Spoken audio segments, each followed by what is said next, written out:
Early Wednesday morning, a 49-year-old homeless man named Craig Tamanaha lit the Fox News Christmas tree on fire and was arrested for the crime. He is the same man who allegedly exposed himself outside the trial for Jeffrey Epstein's ex-girlfriend Ghislaine Maxwell, the New York Post found.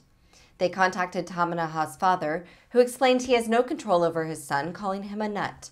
Police made it clear that the fire wasn't politically motivated, but that didn't stop Fox News from spending the day playing the victim of what they painted as a kind of terrorist attack on Christianity itself.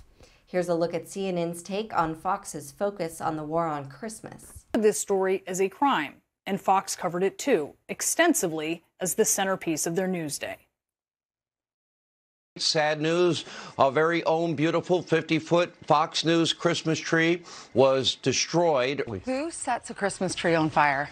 Who sets a Christmas tree? Well, I mean, it's just part of the rampant, no city is safe, no person is safe from the... It's a tree that unites us, that brings us together. It's about the Christmas spirit. It is about the holiday season.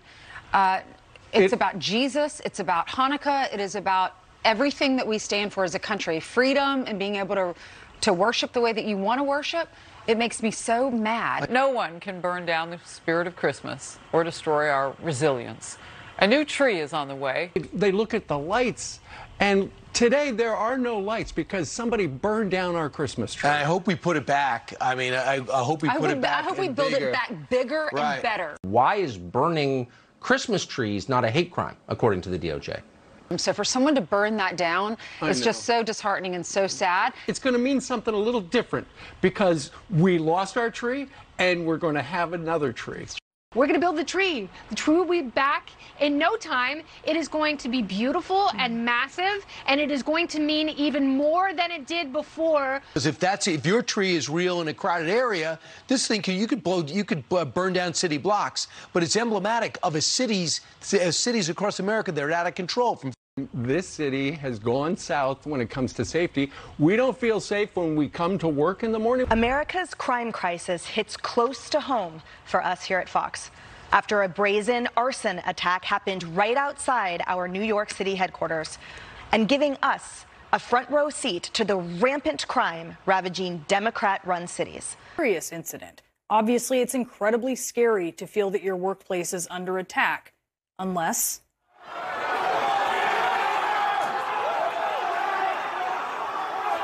your workplace is the Capitol. Then, according to many, many Fox hosts, it's not such a big deal. 99% of them, 100%, 99% of them were peaceful.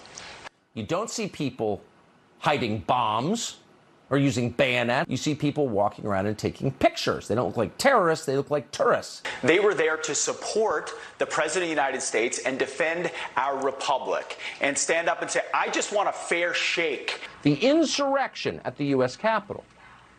It wasn't insurrection. It was a political protest that got completely out of control. For best performance in an action role, the winner is Michael Fanone. At Fox, when the target is a Christmas tree at their workplace, it is a sacrilege. But when the target is the seat of American democracy, it's not. The whole of Congress, as they certify a presidential election that was fair and secure. When the perpetrators are Trump supporters in the thousands, 4 of whom died that day. When the victims are police officers, 140 of whom were injured. And when 5 police officers have died in the wake of the attack, including 4 by suicide. When Fox's own colleagues had to take cover inside the Capitol complex on January 6th, Fox downplays the attack, and in many cases, flat out doesn't cover it, ignores that it ever happened. Just imagine if Fox hosts could muster for an armed attack on the Capitol the same outrage that they did for their Christmas tree.